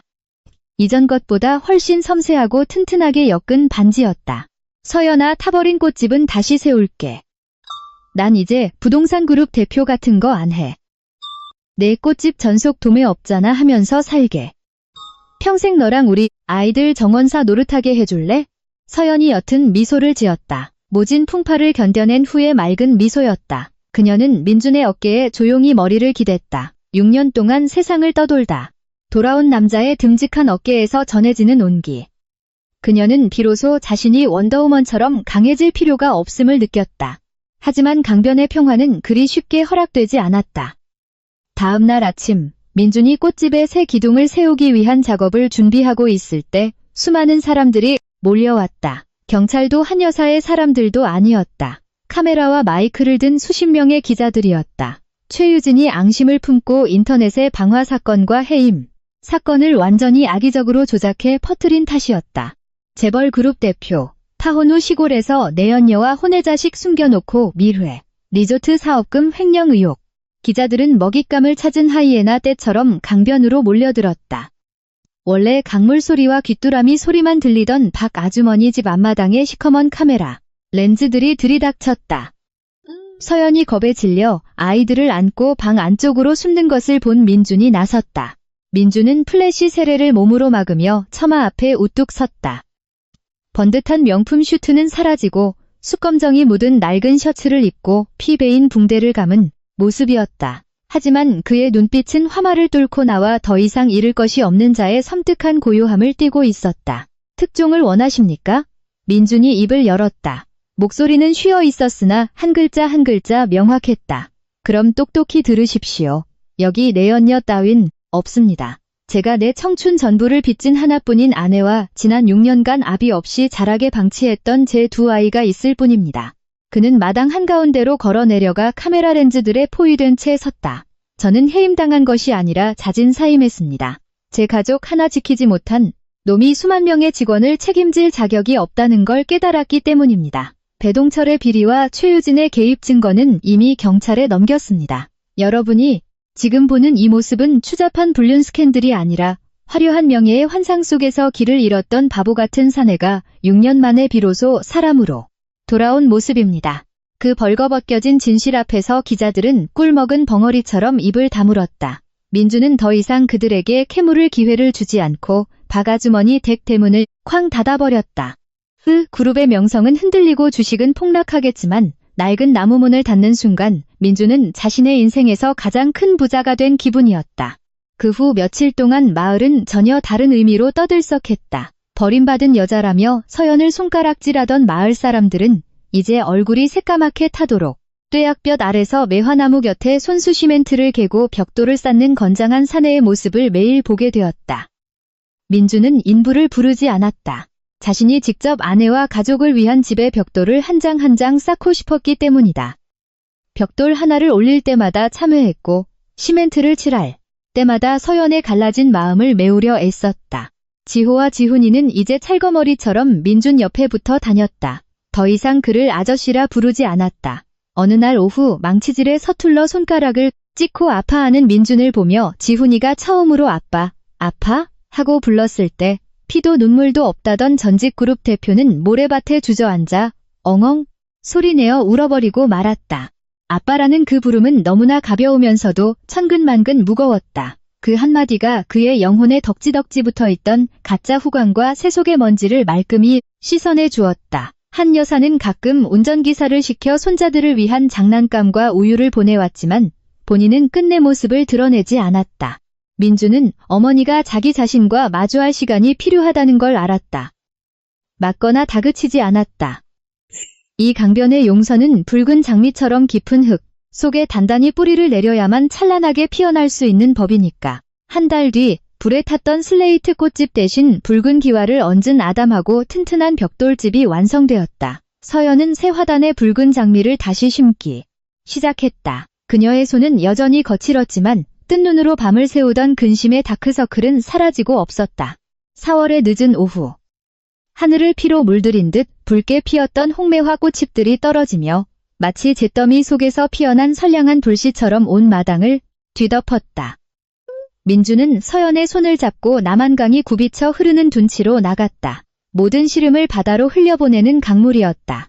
민준이 주머니에서 반지 상자를 꺼냈다. 유진에게 주려 했던 수십억짜리 다이아몬드 반지도 쉽게 끊어지는 풀반지도 아니었다. 군더더기 없는 투박한 은반지. 안쪽에는 세 글자가 새겨져 있었다. 집에 왔어. 서연아, 난 이제 대표가 아니야. 남은 건 이 두 손과 작은 꽃집 하나, 그리고 너뿐이야. 내가 평생 너랑 우리 아이들의 정원사로 살게 해줄래? 서연은 은반지를 보며 강물을 바라보았다.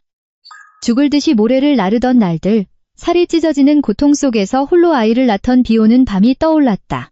그 모든 잔인한 고통이 결국 이 한순간을 기다리기 위한 것이었음을 깨달았다.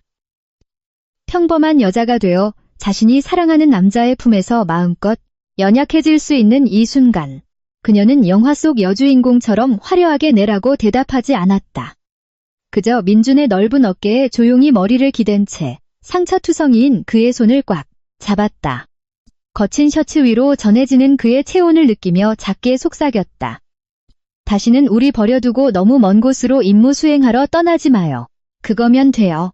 수백 년 된 붉은 매화나무 아래서 두 아이가 바람에 흩날리는 매화꽃잎을 잡으려 깨르르 웃으며 뛰어다니고 있었다. 강변을 울리는 아이들의 웃음소리는 맑고 청아했다. 아이들을 바라보는 민준의 마음은 깃털처럼 가벼웠다. 그는 비로소 깨달았다. 진정한 정의는 재계 순위표나 경제적 권력에 있는 것이 아니었다. 아이들이 마음껏 아빠를 부를 수 있는 것, 모진 폭풍을 견뎌낸 아내가 미소 짓는 것, 그리고 한 남자가 자신의 진실한 심장의 소리에 귀 기울이기 위해 그 모든 허울을 기꺼이 던져버릴 수 있는 용기, 그것이 진짜 삶의 정의였다. 그룹 대표라는 찬란한 후광은 꺼졌지만 강변의 작은 집에서 새어나오는 불빛은 강바닥의 진흙처럼 끈질기고 따뜻하게 반짝였다. 꽃들을 키워낼 튼튼한 양분처럼. 고향으로 돌아온 재벌 그룹 대표와 7년의 비밀에 얽힌 이 이야기는 초호화 호텔의 화려한 만찬장이 아니라 붉은 매화나무 아래 소박한 집 처마 밑에서 끝을 맺는다. 강민준의 삶은 우리에게 가르쳐준다. 한 남자의 진정한 정점은 그가 사회에서 차지한 높은 지위가 아니라 가장 사랑하는 가족을 위해 기꺼이 내어주는 넓은 품이라는 것을. 돈은 마천루를 세울 순 있어도 거짓으로 잿더미가 된 집을 다시 일으켜 세우는 것은 오직 진심과 깊은 연민뿐이다. 때로는 우리가 가짜 행복의 껍데기를 모두 잃고 나서야 진짜 행복이란 아이들의 해맑은 아빠라는 부름과 어깨 위에 살포시 내려앉은 평화로운 붉은 매화꽃이 판장처럼 지극히 단순하다는 것을 깨닫게 된다. 오래된 붉은 꽃이 떨어져 내린 자리에 새로운 생명의 싹을 품어 안았다. 모진 증오를 뚫고 마침내 용서가 승리했으며 길고 긴 방황 끝에 사랑은 비로소 집으로 돌아오는 길을 찾아냈다.